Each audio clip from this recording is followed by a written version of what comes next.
आखिरी बार आईपीएल में 2021-25 अप्रैल को सुपर ओवर हुआ था, यानी करीब करीब 1500 दिन, टू बी प्रिसाइज 1460 दिन पहले ये सुपर ओवर खेला गया था। लेकिन फिर खेला जाता है, सामने दिल्ली होती है। दिल्ली जो अब 5 सुपर ओवर खेल चुकी है, सबसे ज्यादा सुपर ओवर खेलने वाली टीम और सबसे ज्यादा सुपर ओवर जीतने वाली टीम भी। इसीलिए आज फिर जीत हुई राजस्थान के खिलाफ। स्वागत है आपका ESPN cricket info time out Hindi में, और हमारे साथ इस मैच का रिव्यू के लिए मौजूद हैं चेतेश्वर पुजारा, थोड़े दिनों के बाद। वेलकम बैक पुजी।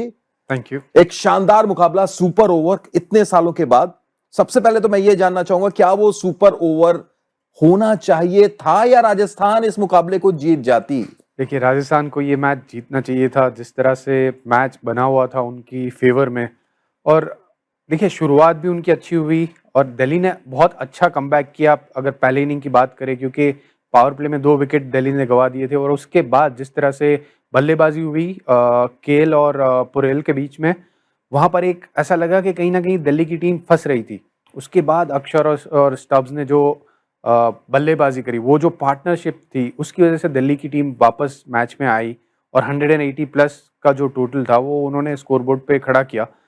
बट जिस तरह से राजस्थान ने चेज किया था वो मैच में, मतलब कहीं ना कहीं पहले इनिंग में ऐसा लग रहा था कि 20 रन कम पड़ गए थे दिल्ली टीम के। और जिस तरह से शुरुआत हुई राजस्थान टीम की पावर प्ले में, वो दिखा कि वो रन कम थे। बट एक सबसे बड़ा झटका उनको लगा संजू सैमसन का, जो अनफॉर्चुनेटली इंजर्ड हुए। बट उसके बाद भी जिस तरह से मैच चल रहा था, वहाँ पर लग रहा था कि राजस्थान को ये मैच आसानी से जीतना चाहिए था। बट ये दिखाता है कि उनकी जो वीकनेस की हम बात करते हैं कि उनके पास ऑलराउंडर्स कम है, बल्लेबाजी में डेप्थ जो है वो कम है। और उसी की वजह से ये मैच पहले तो टाई हुआ और उसके बाद ये मैच हारे हैं। बिल्कुल पूजी, आपने सारी चीजों को समेट के बताया। मैं थोड़ा सा आपको ले जाता हूं। इससे पहले मिचेल स्टार्क की हम लोग तारीफ करें जो उन्होंने गेंदबाजी की है, लेकिन 2 गेंद 3 रन की दरकार होती है, वहां पर 2 रन ले सकते थे। हेटमायर तैयार थे, जुरेल मना कर देते। अगर वो दूसरा रन ले लेते तो फिर शायद 1 गेंद पर 1 रन की जरूरत होती। क्या वो जुरेल को रन भागना चाहिए था?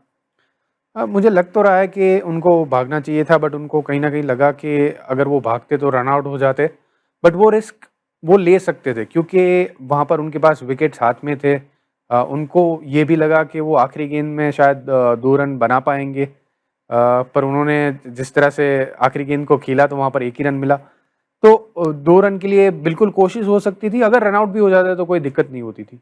बेशक। अब बात करते हैं मिचेल स्टार्क की। आज से 4-5 साल बाद कोई क्रिकेट इन्फो का स्कोर कार्ड खोलेगा इस मैच का, वहां पर रहेगा मिचेल स्टार्क ने 4 ओवर दिए, 36 रन दिए, 1 विकेट लिया, 40-36-1। और जब सुपर ओवर में आए तो 11 रन दिया, कोई विकेट भी नहीं मिली। लेकिन उसके बाद भी प्लेयर ऑफ द मैच हुए मिचेल स्टार्क। ये हैरान उस वक्त लोग 4 साल बाद होंगे, लेकिन अभी क्या बिल्कुल दुरुस्त प्लेयर ऑफ द मैच? एकदम सही निर्णय है, क्योंकि देखिए जब 1 ओवर में 9 रन की ज़रूरत है और वो भी जहाँ पर विकेट 6 से ज़्यादा सामने वाली टीम के हाथ में है, और वो अगर कोई गेंदबाज 9 रन डिफेंड कर पाता है, तो वो मैन ऑफ द मैच के लिए बिल्कुल काबिल है और उनको मिलना ही चाहिए। बेशक। और जिस हिसाब से उन्होंने गेंदबाजी की, वो आखिरी ओवर में जो यॉर्कर्स थे, 6 में से 5 बॉल यॉर्कर्स, उनकी काबिलियत थी या फिर हेटमायर या जुरेल वो खेल नहीं पाए? देखिए, एग्जीक्यूशन जो था मिचेल स्टार्क का वो स्पॉट ऑन था। वहाँ पर बल्लेबाज को कोई मौका नहीं दिया उन्होंने। और सिर्फ यॉर्कर डाले वैसा नहीं था, वो यॉर्कर हल्की सी स्विंग के साथ डाले थे, तो गेंद थोड़ी सी स्विंग भी कर रही थी। और 20वां ओवर था तो रिवर्स स्विंग कह सकते हैं कि थोड़ी सी रिवर्स स्विंग, और उसके साथ में वो एग्जीक्यूट करना यॉर्कर को, जो लेंथ, क्योंकि जब कोई गेंदबाज तेज गेंदबाज यॉर्कर डालने की कोशिश करता है तो कहीं ना कहीं लेंथ में थोड़ा सा एरर आ जाता है।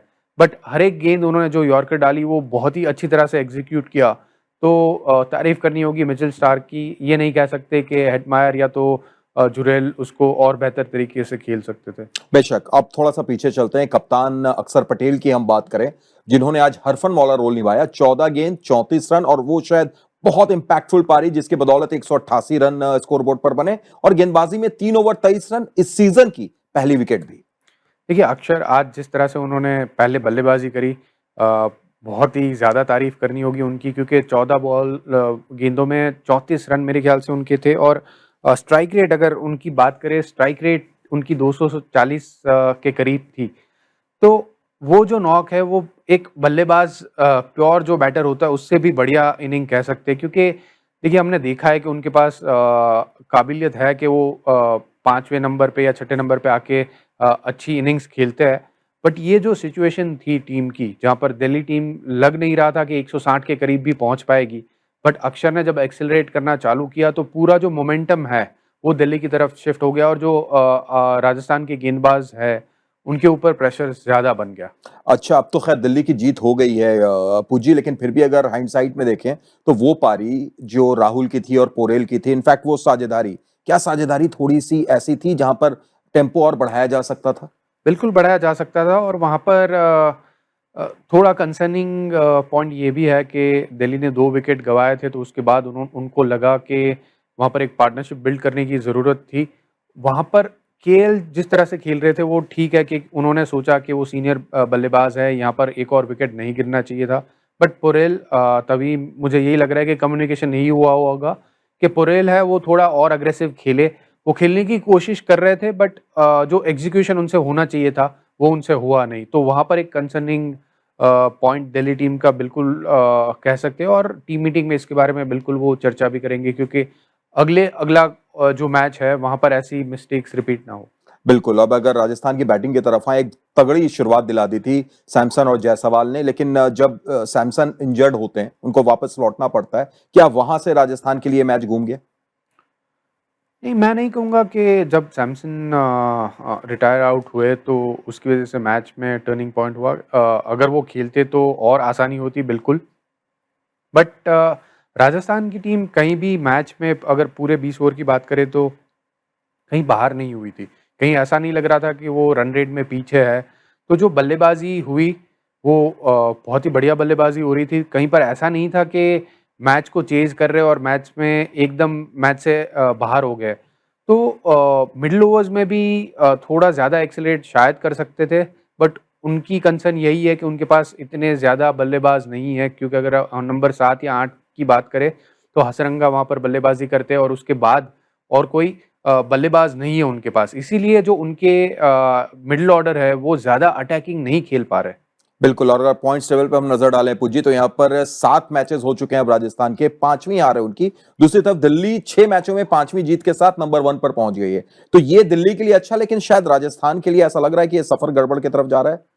काफ़ी ज़्यादा ही क्योंकि देखिए जिस तरह से उनका टीम का कॉम्बिनेशन है, जिस तरह से टीम का बैलेंस है, वहाँ पर ऐसा लग रहा है कि अगर उनको प्लेऑफ्स तक पहुँचना है, तो वो सफ़र बहुत ही मुश्किल वाला होगा।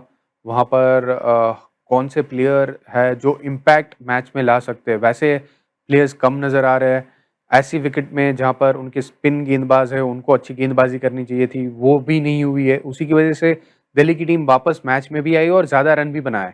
चलिए, तो अब देखते हैं कि किस तरीके से अपनी जो लूप होल्स हैं उसको ये टीम दुरुस्त करती है। फिलहाल बहुत बहुत शुक्रिया पुजी आने के लिए, और आपका भी बहुत बहुत शुक्रिया। इसी तरीके से आप अपना प्यार समर्थन देते रहिए और देखते रहिए ESPN cricket 4 time out Hindi.